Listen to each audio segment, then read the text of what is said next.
So Lead Developer Plus has all the similar tabs as Lead Developer. So if you go in disclaimer, there's a disclaimer that talks about, you can read that in your own time. We just have to put it in there to ensure that we make you aware that there could be certain errors because of things that are out of our control, but those errors are very, very rare, and we've checked everything and we've built checks everywhere. You'll see that certain sheets would always have these little green and red dots, and that means that we are checking and double checking and doing things. Like, for example, right now this sheet doesn't have a lot of data. We haven't pressed save and refresh. So if you go to summary or on the cash flow, you'll see these red cells. They are red cells because these values are flowing in, but we haven't synced anything, and that is why it's telling you there's something wrong or something is incomplete. Not just that, on the summary page you'll see that green dot, and that means what it is doing is it's checking all the calculations and matching them to ensure that these values are correct. So in here we have disclaimer, we have help file, so you'll be able to see help file for each of the applications that are under them, and these are all some important links that you need. Some of these links require that you log in, and these are the links for Lead Developer, and these are the links that we are currently recording in this video, and they will start getting added to this. So by the time you're watching this, and these will all have all the links over here. That's the number of videos that we will have in here explaining how this works. We've got settings. This is your general settings for the project, which start here. You can select your project stages. We'll go into it in more detail. You've got cost centers. These are your development costs and construction costs, whereas these are your operating costs. Dashboard is the main place where you will plan your project. So under project planner, you will say when each of these stages start, when they finish. And you don't even have to select the date. Somewhere you have to, but we've already put in some formulas in it.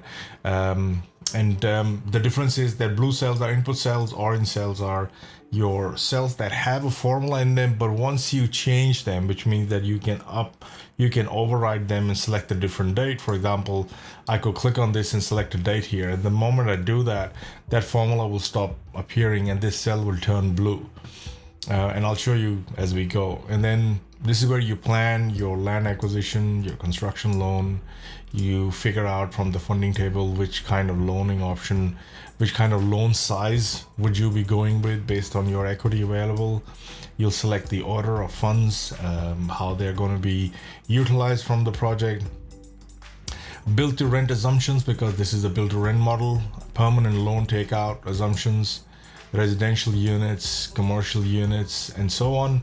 This is where you will have all your costs and construction costs. Construction costs automatically come in from different sheets where we calculate what we are developing under residential, what are we developing under commercial, what are we developing in build to rent. That means the units that will not be sold, and those assumptions are all they all come from these sections. How much are they, what size they are going to be, what are we going to rent them for, how big are they, what is their sale price, what is their rental price. All those things, all those prices, everything go in here, and then they automatically get pulled back into lead development cost sections. And this is where you can plan your entire project timeline for the construction phase. Interim income tells you all the income that you will make when the construction is going. So you might be able to sell an old house on it, you might be able to sell chattels from it, you might have timber on your land, you might chop the trees and sell the timber, and you can account for that income here in this section, because anything that goes under interim income, or you are renting something out while you are getting a permit and that income is coming in, and you need to use that, and you'll basically use that income to reduce your development costs. That's where this income comes from.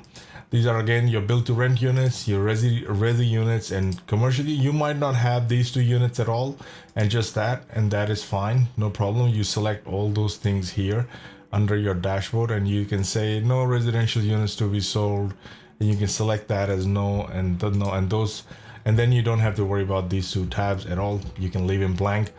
Operating costs is all the costs that you will account for when operating post-construction. So everything that happens here, this cash flow is totally separate from the cash flow that happens here, because this is development cost during construction, this is post-construction.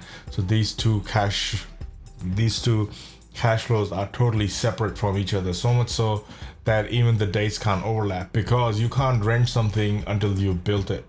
And to check for that, that's why this timeline is important, because anytime you want to change this, you have to change this here, because these show dependencies that, okay, once the construction is complete, only then I can sell them, or then I can lease them, because once the construction is complete, it means that you get an occupancy certificate or occupancy permit. It might be known by a different name in your part of the world, that tells you or gives you the green light. Hey, now the tenants can move in, or now it can be sold. It is a livable place now, basically. So that's why these dependencies are there. So you'll see that the timeline for operating costs will only begin after your construction is complete. So over here, this is so that you guys don't make a mistake while entering these costs. So we've actually kind of hard coded the dates, the start date and the end date, based on the timeline that you select in your project planner. R stands for reports. These are all different kinds of reports. So you have cash flow, you have cash flow annual, summary, pro forma, tax. C stands for charts. These are all the different charts. So I'm just showing you different values here, so that you can have a look at them, and understand what they are. And now we will start jumping into other different sections. We'll start here in the next video.